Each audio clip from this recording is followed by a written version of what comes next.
कि अभी ईद की रौनक बुझी भी नहीं थी और हमारी जड़ों पर एक नया फरमान लाया गया। पहले उत्तर प्रदेश में मुसलमानों को नमाज पढ़ने पर रोक लगाई और फिर सौगात में ये बिल लाया गया। निसार में तेरी गलियों पे है वतन, जहां चली है रिवाजो गैर कि कोई ना सर उठाकर चल सके। मैं सभापति जी आपको ये बताना चाहती हूँ कि ईद के मौके पर एक विधवा महिला अपनी लड़की के साथ मेरे पास आई और उसने बताया कि वह एक वक्फ की प्रॉपर्टी में रहती है, वही उसके सर पर छत का काम भी करती है और उसकी रोजी रोटी भी वहीं से आती है। वो इस बिल को लेकर इतनी फिक्रमंद थी कि कहीं उससे वो उसकी संपत्ति ना छीन ली जाए। वो अकेली एक ऐसी महिला नहीं है, ऐसे लाखों लोग हैं जो वक्फ की गरीब महिलाएं जो वक्फ की संपत्ति से अपना रोजगार चला रहे हैं। और ये जो वक्फ बाय यूजर क्लॉज के हटाने से लाखों वक्फ की जायदाद अपना स्टेटस खो देंगी और लाखों लोग इसी तरीके के लोग सड़कों पर आ जाएंगे। वक्फ क्या है? वक्फ बाय यूजर क्या है? इसका ये मतलब है कि कोई जायदाद अगर सालों से दीन और भलाई के कामों के लिए इस्तेमाल हो रही हो तो वो खुद ब खुद वक्फ मानी जाएगी। हिंदुस्तान की अदालतों ने भी इस बात को तस्लीम किया है। वक्फ बाय यूजर सिर्फ वक्फ बोर्ड को ही मिली कोई खास सौगात नहीं है, ये बल्कि सभी अन्य धार्मिक ट्रस्टों को परंपरा और यूज के आधार पर बिना किसी डॉक्यूमेंटेशन के धार्मिक चरित्र को डिक्लेयर करने का राइट मिला हुआ है। भारत के संविधान के आर्टिकल 13 क्लॉज 3 में कस्टम और यूसेज को कानूनी वैधानिकता प्रदान करता है। इसी आर्टिकल से वक्फ बाय यूजर भी निकला गया है।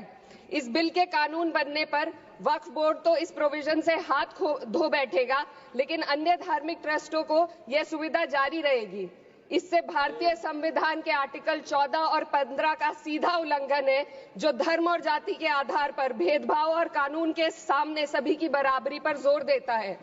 मैं इसके साथ ये भी कहना चाहती हूँ कि सत्ता के लोग जो एक दूसरे की पीठ थपथपा रहे हैं कि वक्फ बाय यूजर का जो अमेंडमेंट इन्होंने दिया उसको एक्सेप्ट कर लिया गया है, लेकिन इनकी शरारत यह है कि उसके साथ ही एक ऐसा प्रोवाइजो इसमें शामिल किया गया जिसके आधार पर यह कहा गया है कि अगर कोई भी वक्फ की संपत्ति विवादित हो तो वो अपना वक्फ स्टेटस खो देगी। तो जो अमेंडमेंट इन्होंने दिया है जिसको एक्सेप्ट कर लिया गया है उसका कोई मतलब नहीं है, ये इनकी नीयत है जो साफ जाहिर हो रही है। सोने पर सुहागा एक काम और किया है, सरकार ने वक्फ की कानून के सेक्शन 107 को हटाकर लिमिटेशन एक्ट में 12 साल तक ही किसी के खिलाफ अदालत में जाने का प्रोविजन है। सेक्शन 107 में बोर्ड को लिमिटेशन एक्ट से राहत मिली हुई थी। वक्फ बोर्ड कभी भी अवैध कब्जाधारियों के खिलाफ अदालत जा सकता था। अगर ये सेक्शन ना हो तो अवैध कब्जा करने वाले लोग कानूनी प्रक्रिया का फायदा उठाकर वक्फ की प्रॉपर्टी को हड़प सकते हैं। अन्य धार्मिक ट्रस्टों पर भी ये लिमिटेशन एक्ट लागू नहीं होती, तो फिर वक्फ बोर्ड के साथ ये सौतेला रवैया क्यों किया जा रहा है? धर्म को देखकर दोहरी नीति क्यों अपनाई जा रही है? सेक्शन 107 और वक्फ बाय यूजर को अगर एक साथ पढ़ा जाए तो इससे लाखों वक्फ की प्रॉपर्टी पर कब्जा किया जाएगा। इसलिए ये बिल मुसलमान की भलाई का नहीं बल्कि उनके वजूद और विरासत को मिटाने का बिल है।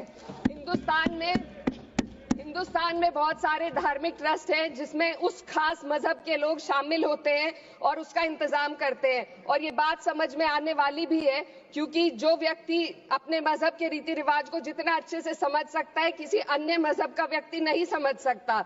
आर्टिकल 26 क्लॉज 2 के तहत धार्मिक संप्रदायों को अपने मजहबी इदारों के एडमिनिस्ट्रेशन का हक देता है, लेकिन वक्फ बोर्ड के बारे में इसको उल्टा किया जा रहा है। Sir 2 minute sir please 2 minutes.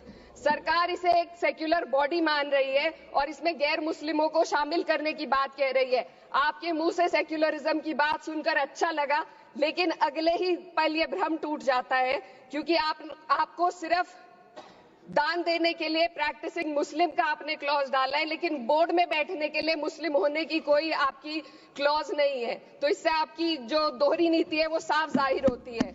ये वही सरकार है जिसने राम जन्मभूमि ट्रस्ट में ये लिख दिया कि जिला अधिकारी भी अगर होगा तो हिंदू होना चाहिए। कोई मुझे बताए कि वहां पर सेक्युलरिज्म का रस क्यों नहीं घोला गया? सर आखिर में मैं अपनी बात को खत्म करने से पहले महिलाओं का मुद्दा बार बार उठाया जा रहा है। सरकार का कहना है कि बोर्ड में मुस्लिम महिलाओं को रिप्रेजेंटेशन देंगे। इस कानून से पहले भी मुस्लिम महिलाएं बोर्ड में मेंबर रह चुकी हैं। और मिनिमम 2 का प्रोविजन था, उससे ज्यादा भी हो सकती थी।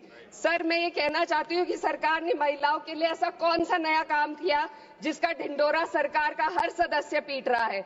इस बात की तायद अगर आपकी तरफ से कोई मुस्लिम महिला करती तो हम उसका यकीन भी करते, लेकिन अफसोस आपकी इतनी लंबी कतार में एक भी मुस्लिम महिला नजर नहीं आती है।